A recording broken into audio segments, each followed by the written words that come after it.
Bonjour à tous, bienvenue sur la deuxième partie de la présentation de la programmation multithreading en C++. Donc là, vous voyez mon écran? Oui. Oui, OK. Donc ça, c'est la deuxième partie du programmation de multithreading en C++. Pour rappeler, comme la première session, moi, j'utilise Visual Studio Code de cette version et comme compilateur, MinGW sous Windows avec C++ 17, voilà, comme outil pour illustrer, donner des exemples sur ce que je vais vous présenter. Donc, pour résumer, dans la première session, on a abordé quelques sujets. Déjà, c'est les différences entre les threads et process, la planification des threads au niveau des systèmes d'exploitation, avec des stratégies de prioritisation différentes. On a parlé aussi des méthodes Joy et Joinable qui permet en fait d'attendre que les threads secondaires se terminent avant qu'on termine le thread principal. On a parlé aussi de la possibilité de lancer les threads en tant que thread de background qui tourne comme un orphelin voilà, et qui n'empêche pas le thread principal de se terminer. On a aussi parlé de la concurrence entre les threads, surtout la gestion des ressources partagées avec Mutex et aussi STD Atomic, qui a le même effet. Aussi du mutex récursif, voilà, quand vous avez des locks, des mutex qui sont appelés dans les fonctions au second niveau, on peut dire. Là, on pourrait entrer dans les problèmes de deadlock et ça se résout par les mutex récursifs. On a parlé aussi de try-lock et ouais, le try-lock, ça sert à ne pas attendre la ressource parce que quand la ressource est occupée, si vous appelez à la méthode mutex lock, là, vous restez bloqué. Voilà. Donc le try-lock, l'idée, c'est de ne pas être bloqué et de pouvoir sortir pour faire d'autres choses si la ressource est toujours occupée. Et on a aussi abordé le sujet de deadlock avec l'exemple de dîner des philosophes. Voilà. Et donc la clé pour résoudre le problème de deadlock dans ce cas-là, c'est de toujours acquérir les ressources dans un ordre défini. Voilà. Donc pour la deuxième partie, on va aborder quelques sujets, surtout sur, je vais continuer sur le mutex, mais sur les versions un peu plus avancées, qui est le share mutex. On va aussi parler de scope lock, qui aura peut-être le même effet que le try lock que vous avez vu l'autre fois. On parle aussi du variable de condition variable, voilà, et qui permet en fait de faire la communication entre les threads. La mécanique de producer-consumer pour échanger des données entre les threads. On parlera aussi de sémaphore, qui est un cas général des mutex, des barrières, des futurs et promesses. Alors, pour scope lock et unique lock, pour ceux qui connaissent C++, vous connaissez les pointeurs. Et avant le C++ 11, il avait une contrainte sur le pointeur, que peut-être tu me connais, c'est que si vous allouez la mémoire pour un pointeur, il faut bien penser à les allouer après. Sinon, on aura une fuite de mémoire. Voilà, parce qu'il y a une mémoire qui est allouée, mais qui n'est pas libérée après l'utilisation. Donc, pour éviter ça, ils ont introduit dans C++ une mécanique qui s'appelle RA2I. Ça veut dire Resource Acquisition Initialization. L'idée, c'est que quand on crée un objet, on alloue la mémoire à cet objet-là, mais quand l'objet sort de son scope, on le désalloue. C'est ça l'idée de RA2I. Et avec ça, ils ont implémenté ce qu'on appelle les smart pointers en C++. Voilà. Donc, on met un pointeur de type smart pointer et une fois que ça sort du scope, la mémoire est automatiquement désallouée sans qu'on fasse un truc des, de free ou des delete en fait sur le pointeur. Et là, le scope lock, ça rentre dans la même logique que ça. Parce que si vous vous souvenez, pour le mutex, quand on fait une acquisition de ressources, on fait lock et après, quand c'est terminé, bah, il faut qu'on fasse un unlock. Voilà. Et si on oublie de faire ça, bah, la ressource est occupée éternellement. Voilà. Pour illustrer ça, je vous donne un exemple sur scope lock. Alors, là, vous voyez le code devant moi. Donc, j'ai donc là, c'est un problème de dîner des philosophes qu'on connaît déjà avant avec lors de la première session. Il y a deux philosophes qui mangent autour d'une table et chacun en fait a besoin des deux baguettes pour manger du spaghetti. Ils vont prendre chacun. Qu'est-ce qu'ils vont faire? Le premier, il prend la première baguette et il attend la deuxième. Si la deuxième est occupée, bah, il attend jusqu'au moment où la deuxième est libérée. Comme ça, ils peuvent prendre la deuxième et commencer à manger. Donc, tac, tac. Pour ça, pour illustrer ça, on a deux mutex.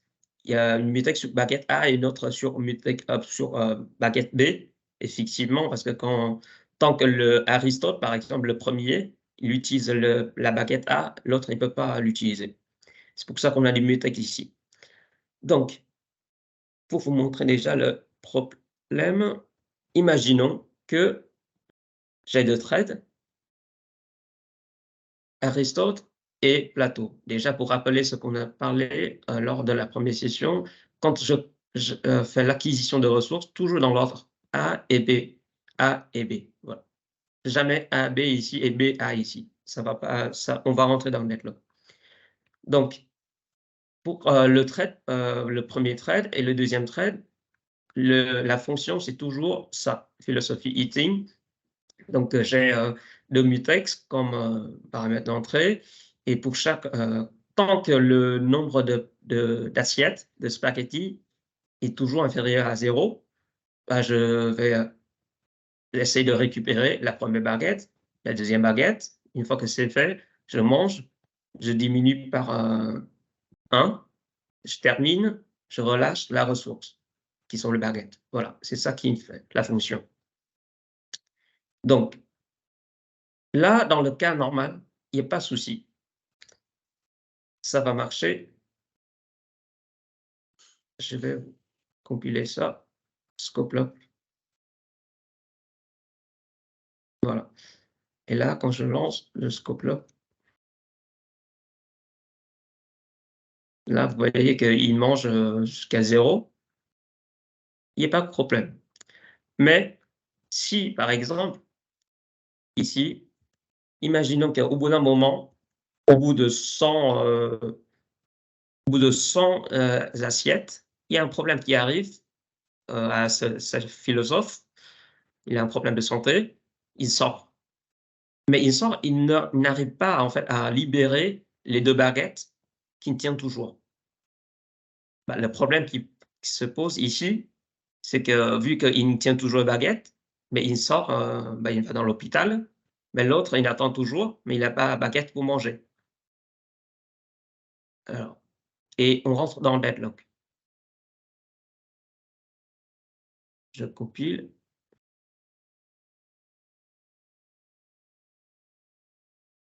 Voilà. Vous voyez que ça reste bloqué ici, sans assiette, parce que le premier, il n'arrive pas à libérer les ressources, et du coup, l'autre, il l'attend toujours. Voilà. Donc, pour éviter ça, comment on peut faire? Bon, j'ai arrêté le programme. Comment on peut faire ça? L'idée, c'est que si mon mutex il sort du scope, bah, il faut que la ressource soit libérée tout de suite, sans que je fasse un truc de unlock comme ça. Voilà. Donc, pour ça, j'ai une version qui est plus avancée, qui est le Smart Philosopher.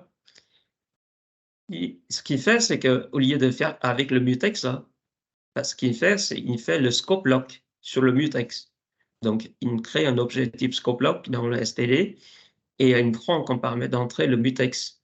C'est lui qui protège la ressource et lui, il fait en sorte que quand on sort du scope, ça veut dire de ça c'est le scope de ces deux-là, bah, la ressource est libérée.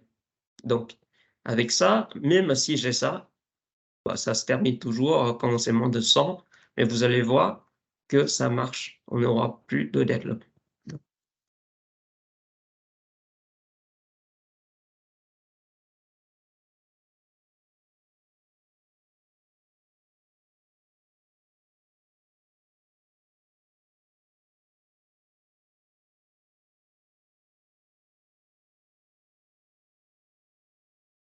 Voilà.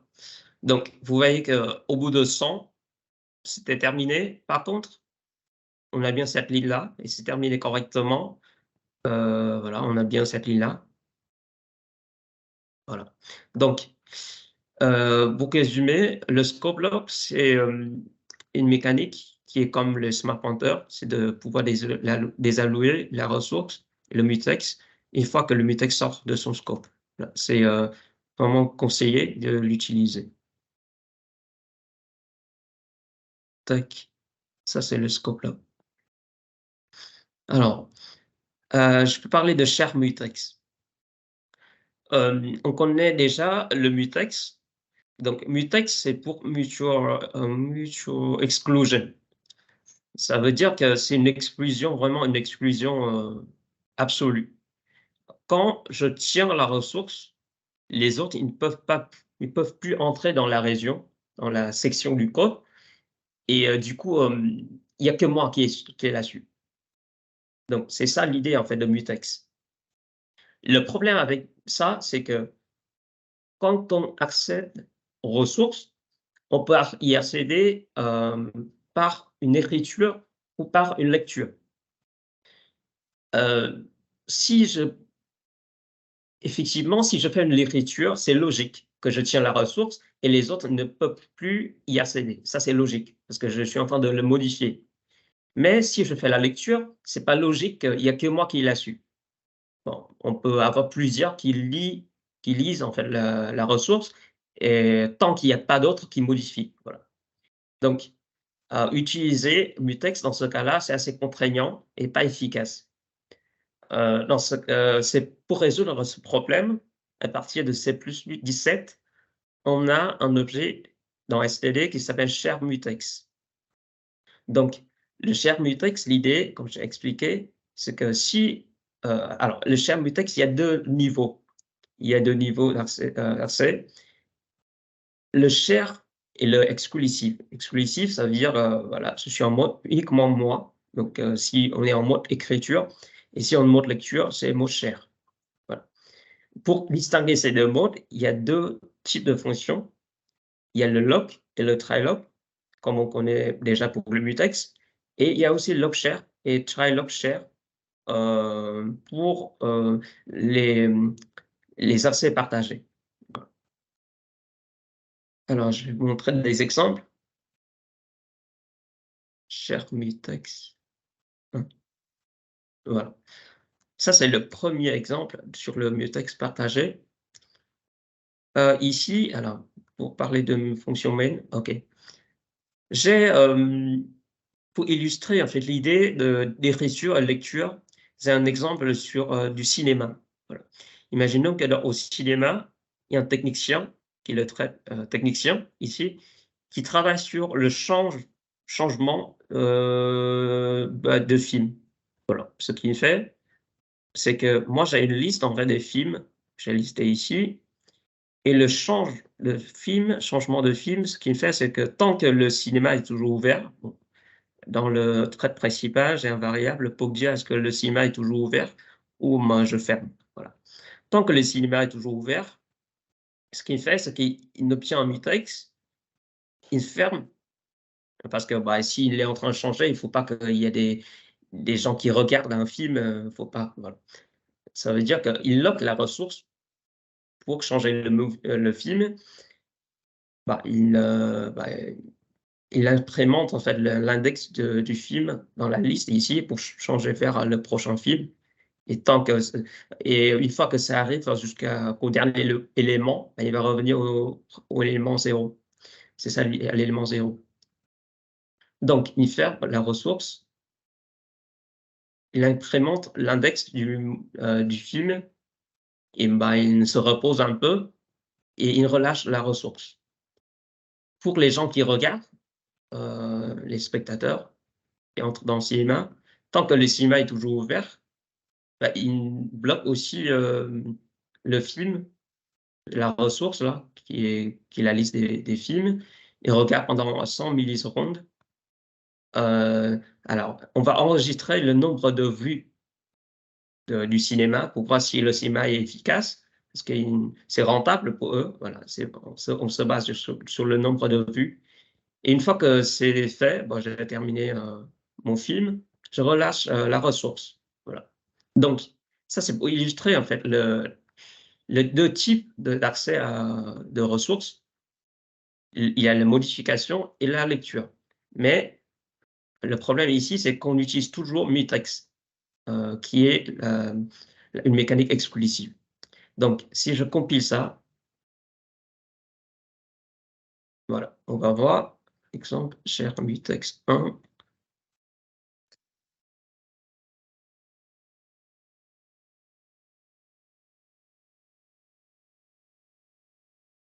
Bon, vous voyez qu'il change les films, il y a les gens qui regardent, et ça va se terminer au bout de, j'ai mis 10 secondes.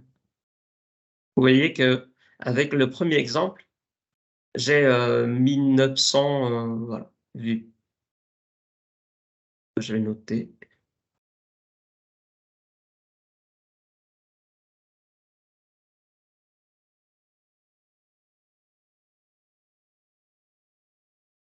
« 1900 quelque chose. Alors, pour améliorer ça, on s'est dit en fait, si les gens partagent la ressource, mais uniquement en mode lecture, il n'y a pas besoin de faire un mutex sur ça. Parce que si vous bloquez en fait les autres, alors que les deux en fait peuvent entrer en même temps au cinéma pour regarder le même film, le même voilà. Et pour faire ça, on va utiliser une autre version qui est plus avancée, c'est le share mutex. Donc ici, au lieu de déclarer un type mutex, je déclare share mutex qui est dans les include share mutex. Et le share mutex, alors déjà pour le changement de film et pour le regard du film, au lieu de faire un lock ici, moi je fais un lock share. Alors peut-être ici quand on change, on peut faire un lock, mais en fait le lock share gère comme le lock, hein. Du coup, on peut utiliser le lock share pour les deux. Donc le mutex ici, je fais un lock share. L'idée c'est que même si je suis là-dedans, mais si je modifie pas ça, en fait les autres, ils peuvent entrer là-dedans. Alors, à mon avis, ça devrait être lock ici.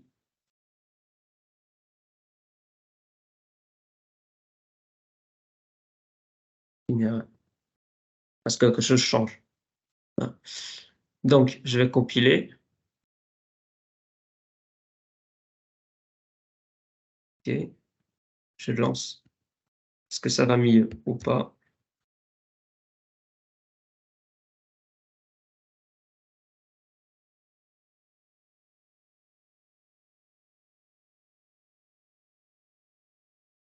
Ah, c'est moins bien.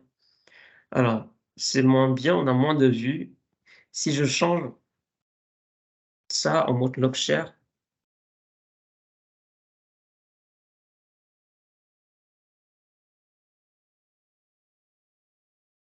voilà.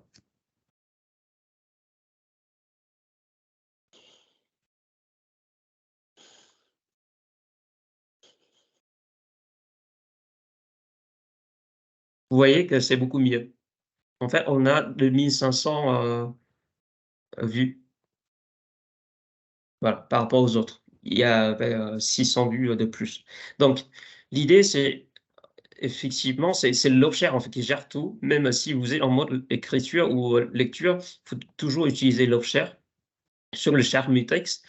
Donc c'est lui qui gère, il dit que voilà, moi je suis en mode partagé. Du coup, même si l'autre qui lit aussi ça, j'autorise en fait, je les autorise en fait d'entrer dans la section ici. Donc, sinon pour les autres, on ne change pas de code des parties. Voilà. Attends, du coup, Mmh. j'ai pas très bien compris. Du coup, l'idée, en fait, c'était quoi? C'était que Mmh. tu puisses changer le film. Alors, tu changes le film pendant que les gens regardent, c'est ça? Tant que cinéma, lock Oui, share? en fait, imaginons que si tu fais ici, tu fais le mutex lock ici, Oui, ah oui, oui. tu Du coup, vois? Ça veut dire que si tu entres là-dedans, les autres, ils ne peuvent plus. Ça veut dire s'il y a quelqu'un qui est en train de regarder un film, bah, les autres, ils ne peuvent plus entrer là-dedans pour regarder oui, un oui, film oui, oui, le oui, film, c'est ça, oui. Oui, peu tu importe le vois? film, oui. Ouais, et là, si tu es un share, ça veut dire que si tu entres là-dedans, bah, les autres, ils peuvent entrer aussi. C'est une lecture. Ah, c'est peut-être le code d'impact, je sais pas, peut-être. Ouais, ok. Ça veut dire Tu peux tu as juste redécrire plusieurs en traits, bas? ouais. Ah ouais, En ouais. fait, ouais, non, j'ai pas encore parlé, oui, effectivement. En fait, j'ai 10 threads. Ouais, ouais, effectivement, j'aurais dû parler de ça. En fait, j'ai déclaré 10 threads. C'est comme 10 gens qui entrent dans le cinéma en même temps et chaque thread, en Ah, fait, travaille sur la fonction watch movie. C'est lui, tu vois? Avec un ok, index. ok. Donc, tu as 10 threads, en fait, qui entrent dans ça, mais si tu fais un mutex lock, bah, il y a un qui entre, l'autre les autres attendent et là, Oui, il oui, c'est termine, ça, oui, les c'est autres, ils sûr, entrent. oui. Tu vois? Ok, ouais, Et vu ouais, que ouais. là, si tu fais 2 trades, peut-être, tu vois pas le souci. Il y a très Hmm. peu. Mais Oui, si tu mais vas là, tu jusqu'à as dit. 10, là, tu vois le souci. Les, Voilà. les look shared, c'est pour leur permettre de regarder le film en même temps, c'est ça? Oui, c'est ça. En fait, les autres trades, ils peuvent entrer dans ce morceau de code en même temps. Heu, en fait, parce qu'ils font, en fait, la lecture. Ils font pas la modification. Du coup, les autres, ils peuvent entrer là-dedans, pas de problème. Mais si tu fais lock comme ça, bah, il peut plus. Ça, il y a un thread qui entre ça à la fois. C'est pour ça que c'est moins efficace. Si si vous faites la modification, comme le changement de movie là, ça c'est obligé. C'est mais si vous faites, une lecture, il y a pas de problème. Effectivement, moi j'ai un seul thread technicien et un thread qui change ça. Du coup, là, ça pose pas de problème. Hmm. Bon. Ouais, c'est ça l'idée en fait de l'offshare. Ouais. C'est pour ça que voilà, on a plus de vues. Ok.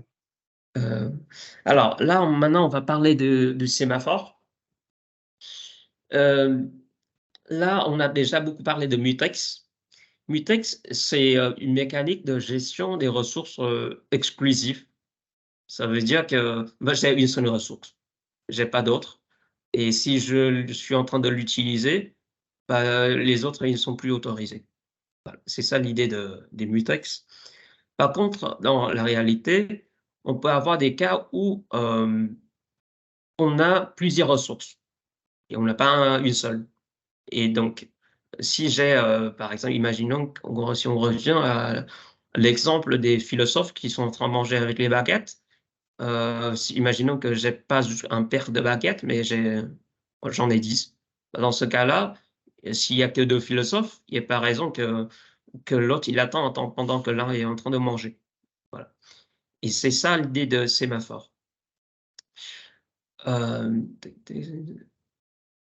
Donc c'est pour ça qu'en fait on peut dire que mutex, c'est un cas particulier de sémaphore et on peut l'appeler aussi un sémaphore en binaire. Hem, L'idée des sémaphores, c'est de gérer la ressource avec un compteur. Ça veut dire que je sais que j'ai 10 et à chaque fois qu'un thread occupe la ressource, je diminue le nombre de ressources dispo, jusqu'à 0. Voilà et comme ça, si ça atteint 0, bah, je dis que, vous attendez et là, c'est comme un mutex. À partir de C++20, on a dans std les trucs qui s'appellent le counting sémaphore et binary et sémaphore. Bon, binary et sémaphore, c'est comme mutex. Mais avant ça, là, avec C++17 que je suis en train d'utiliser, il n'y a pas ça. Du coup, on va regarder un peu une implémentation de sémaphore. Voilà. Donc, si on regarde sémaphore pour CPP. Donc, tac, tac, sémaphore. Condition. Alors là, j'ai une classe qui s'appelle sémaphore, dans laquelle j'ai un compteur. Voilà, un compteur. Et le compteur, par défaut, il est initialisé à 0. C'est par défaut, sauf que si je renseigne un autre nombre de ressources, il tient en fait la ressource count comme un attribut.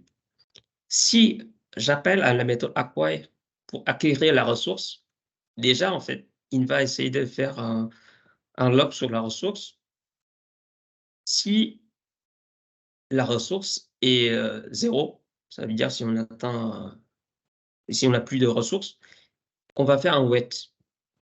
Alors, le CV ici, c'est quoi? C'est le condition variable. Je vais expliquer ça dans la prochaine slide, mais vous imaginez que c'est un truc qui permet d'attendre ici, voilà, sur la ressource.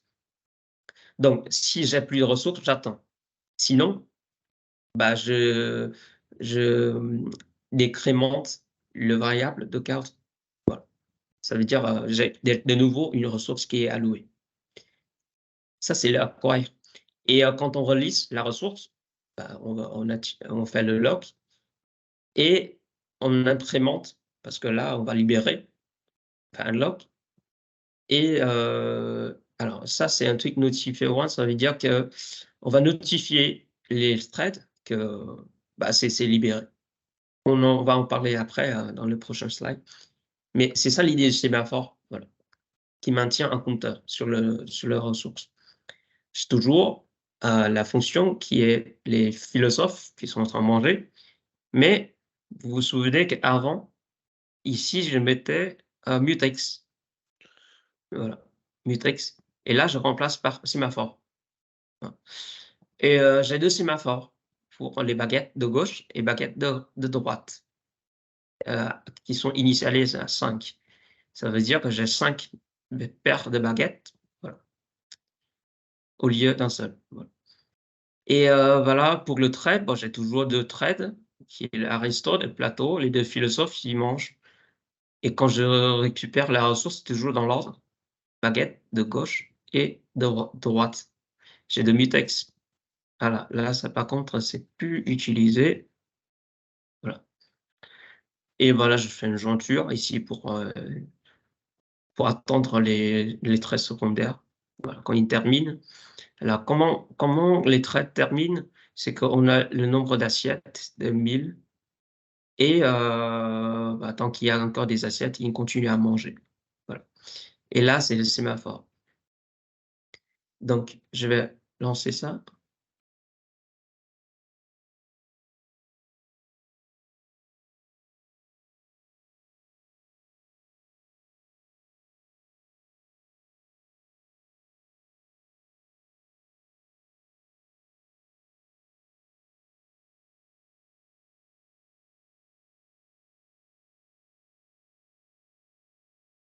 Voilà. Donc, ils ont terminé à manger avec le sémaphore. Et en fait, là, donc vous pouvez vous poser la question en quoi ça change en fait par rapport à mutex. Effectivement, bah, ce qui change, c'est plutôt la performance. Parce que si c'est mutex ici, ils attendent. Après, la condition ici, c'est que tant qu'il y a un corps, ben, il mange. Du coup, ça ne change pas en fait au niveau des résultats, mais ça change en fait au niveau de la performance parce que ils attendent plus. Ils ont toujours la ressource pour manger. Voilà, c'est ça qui change. Tac, tac. Et c'est ça le sémaphore. Et comme j'ai dit, en fait, à partir de C++20, on a le counting sémaphore et binary sémaphore. Mais là, je peux pas montrer. Mais l'idée, c'est que le counting sémaphore, c'est ça. Quand on a count qui est plus que 2, et binary, ça veut dire ça, et ça revient au mutex. Alors, Tu viens de dire que les binaries là, reviennent au mutex, c'est ça? C'est la même chose, non? t'as dit Binary quoi? et mutex. Oui, Binary, oui, c'est sémaphore et ça. mutex. Oui, Ok, oui, binary plus sémaphore, c'est le mutex, oui. ok, d'accord, on est d'accord. Oui. Binary, ça veut dire soit tu l'as, soit tu l'as pas. Mais j'ai 1 jamais ou compris 0. pourquoi ils ont fait ça, puisque si on peut utiliser le mutex, pourquoi avoir fait binary, sémaphore? J'ai jamais compris pourquoi, donc je vois pas la différence du coup.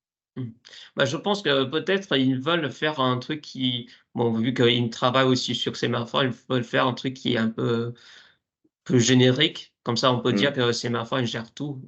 On gère tous les cas. Ou peut-être en Ah, futur, on va décommissionner mutex, hein, tu vois. ah Je ouais. connais pas trop la Hmm. philosophie. Ouais. Voilà. Alors ici, vous voyez ici, je viens de parler un truc qui est la variable de condition. Alors, quoi ça sert? Alors, la variable de condition a été introduite en C++ à partir de la version 11. L'idée, c'est que on peut bloquer des threads à un point pour que, imaginons qu'on a plusieurs threads qui se lancent.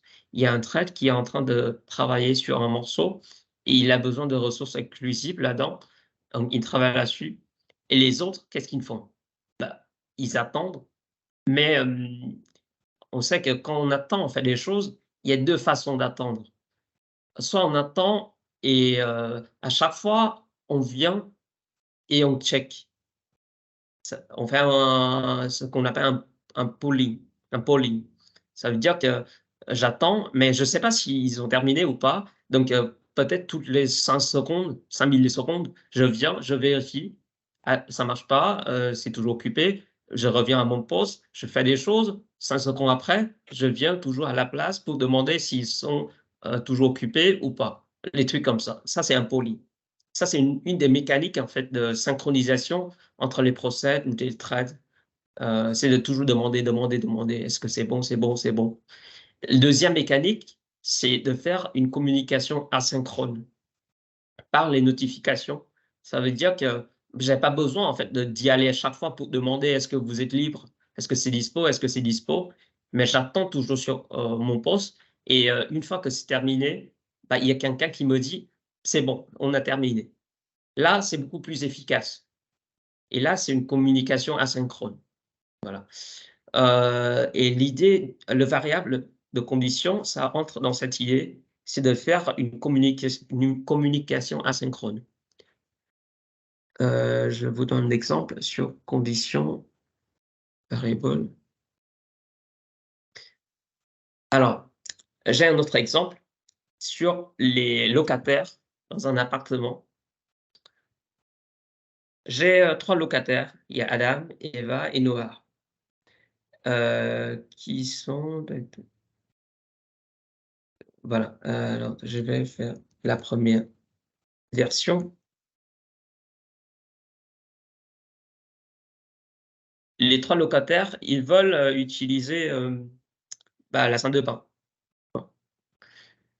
Donc j'ai 3 threads qui, tournent toujours sur la fonction qui s'appelle have a bath, voilà. Bon, j'ai un paramètre d'entrée pour qui c'est qui. Donc pour, pouvoir utiliser la salle de bain, ce qu'ils font, c'est déjà, on vérifie est-ce que c'est toujours les horaires en fait pour les salles de bain. Ça, en fait, ça c'est l'idée pour pouvoir terminer les threads dans le thread principal. Si je trouve que ouais, c'est dans les horaires, déjà, je vais bon, de ma chambre, je vais marcher vers la salle de bain. Ça me prend 50 millisecondes par exemple. Je vais essayer de voir si la salle de bain est fermée ou pas avec le try lock. Bah, si la salle de bain est fermée, effectivement, je peux pas rentrer là-dedans. Bon, je reviens à ma chambre pour attendre. Voilà. Donc, c'est la fonction back to room. Voilà. Bah, ça prend 50 millisecondes pour rentrer dans ma chambre. Et je fais le check à chaque fois. On revient à ma chambre. Et après, je continue à aller à la salle de bain. Je vérifie. Ah, c'est pas libéré. Je continue, je continue. Donc, c'est la mécanique dont je vous ai parlé tout à l'heure. C'est fait impoli. Donc, si j'arrive à rentrer là-dedans, parce que c'est libéré, bah, je me lave pendant 200 millisecondes et j'incrémente le nombre d'utilisations de la salle de bain par 1 et une fois que c'est fait, bah, je relâche la salle de bain, je sors et je rentre, dans ma chambre. C'est ça, là, c'est le mode classique. Donc on a 3 locataires avec, ce mode de fonctionnement. Alors, je vais lancer.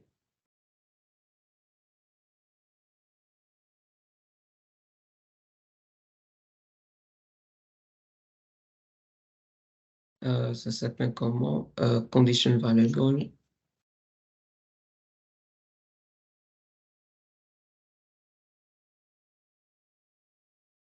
Voilà, donc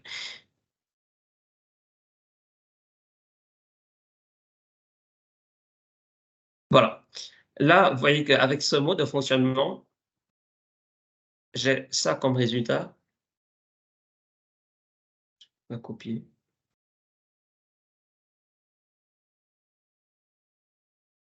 Voilà. Ça, c'est le mode classique. Donc, il y a 44 nombre d'utilisations de la salle de bain, mais le nombre de checks, c'est 169. Donc, ça veut dire ils ont fait beaucoup d'allers-retours pour vérifier le statut de la salle de bain. Si je peux modifier ça pour avoir une version qui est plus intelligente.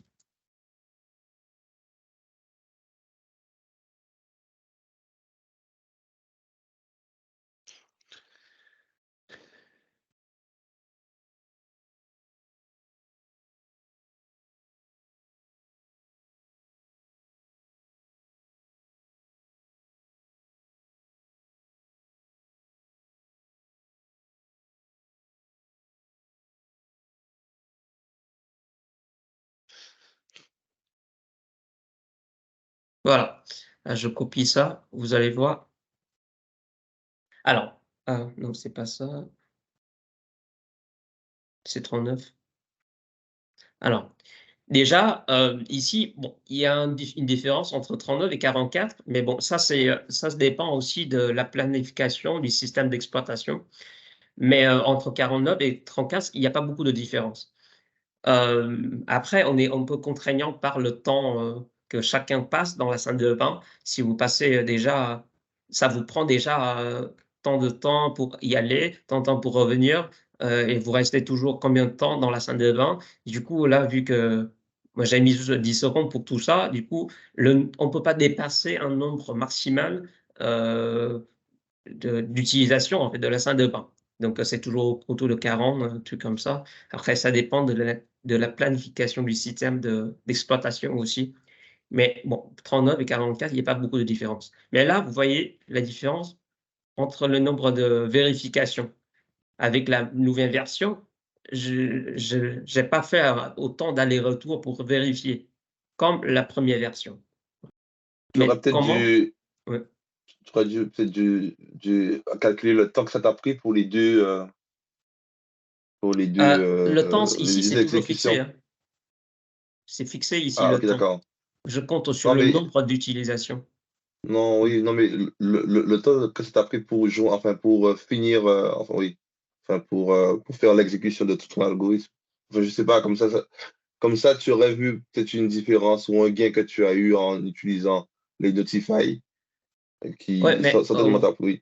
ouais, je pense ce que tu veux dire. Mais là, on voit la différence avec le Oui, nombre ben de là, déjà, on voit vérifications. déjà, oui, c'est Oui, ça. c'est déjà beaucoup. Parce que là, ça veut dire que. Alors, c'est quoi la version avancée? C'est là. Ce qu'elle fait? Donc, ça, c'est toujours comme ça. Mais alors, j'ai un truc qui s'appelle condition variable que je déclare ici. Et lui, ce qu'il fait, c'est qu'il fait le width. You can use, what I can use. C'est quoi can use? Voilà, OK. Alors, il fait le width sur. Alors, j'ai toujours la ressource qui est là. Donc, j'ai le bathroom qui est un mutex. Parce qu'il y a une seule salle de bain.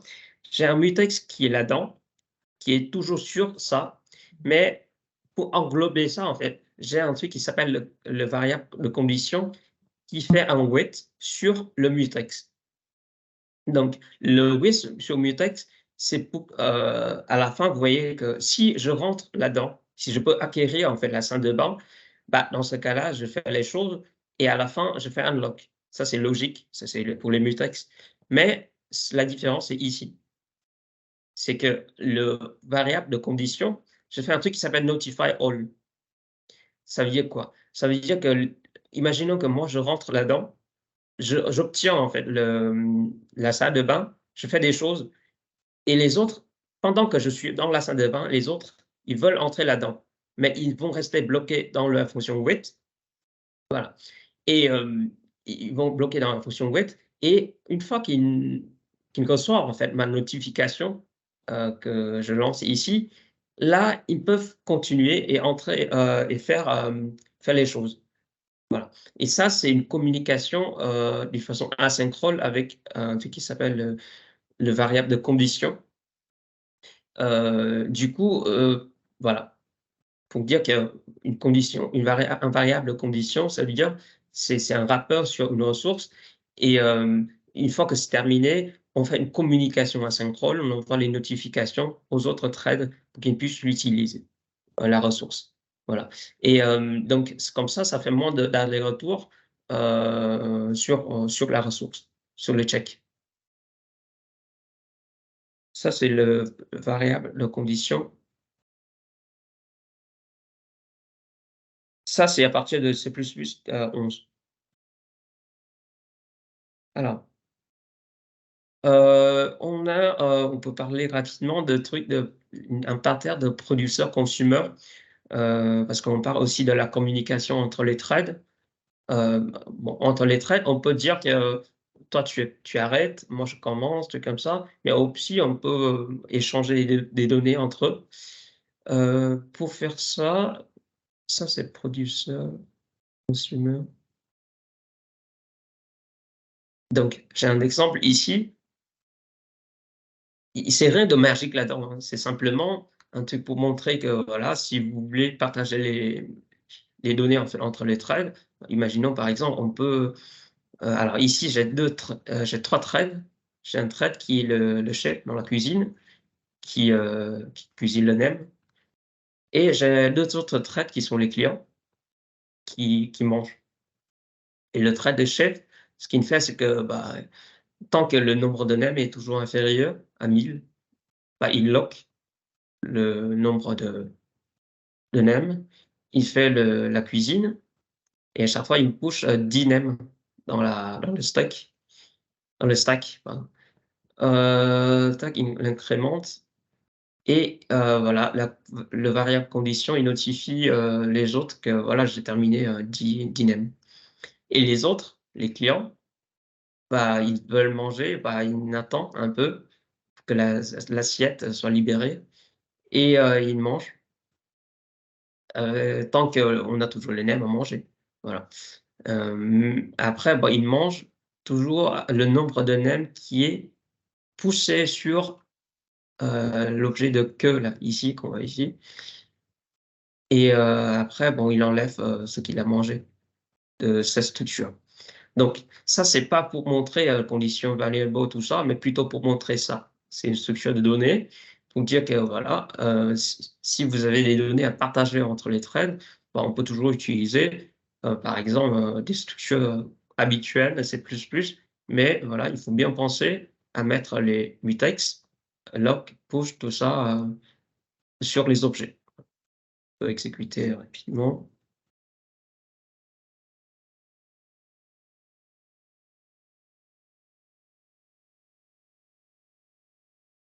Producer, consumer, voilà.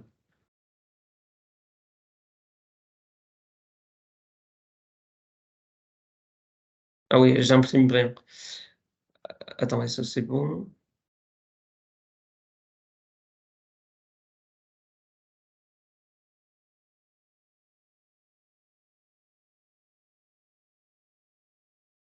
Ah, pourquoi j'ai rien ici?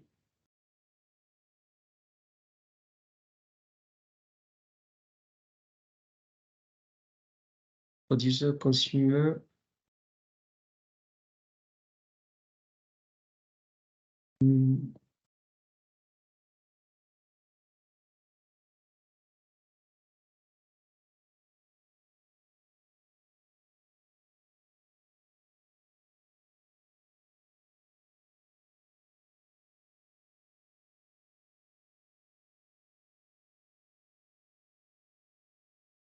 Ah, là c'est quand même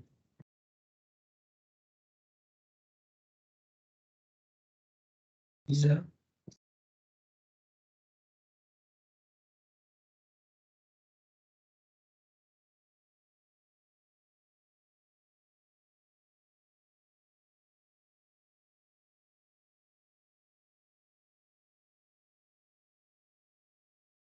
Alors, ça a commencé.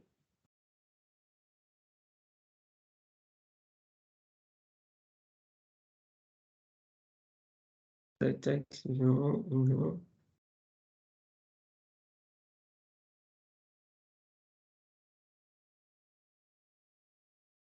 Ça imprime jamais. Là, attends. Est-ce que vous voyez le souci ou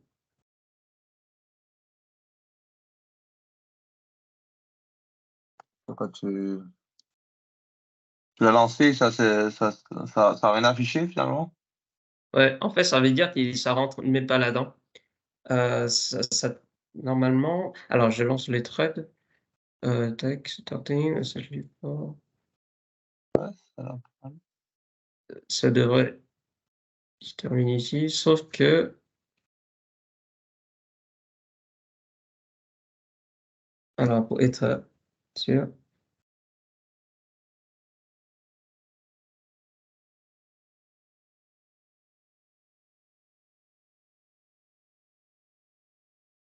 bon, au pire,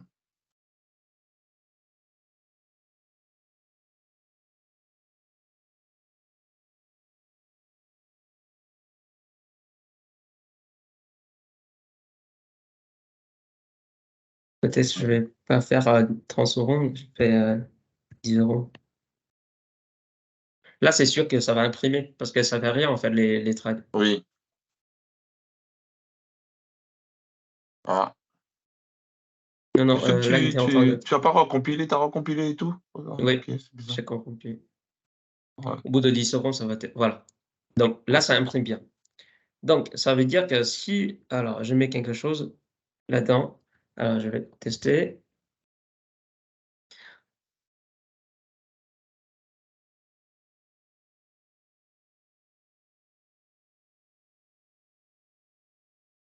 Je pense que je vois pourquoi. Alors, on va voir.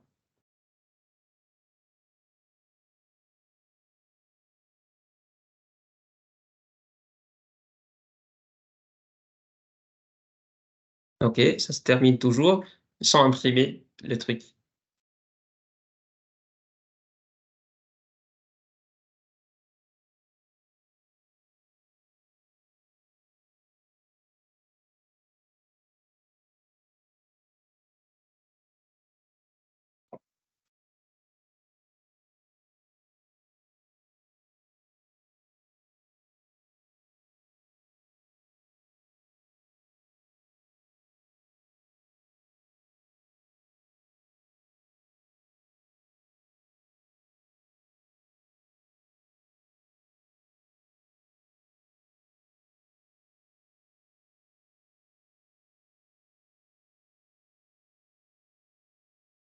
Voilà.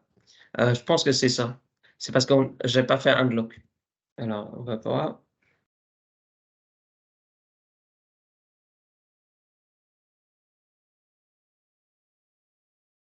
On va changer.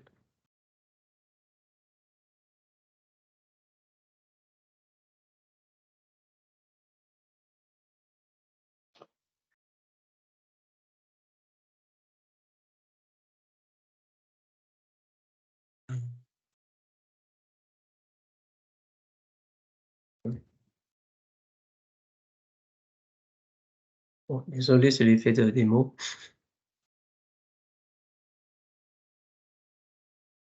Ouais. Ok.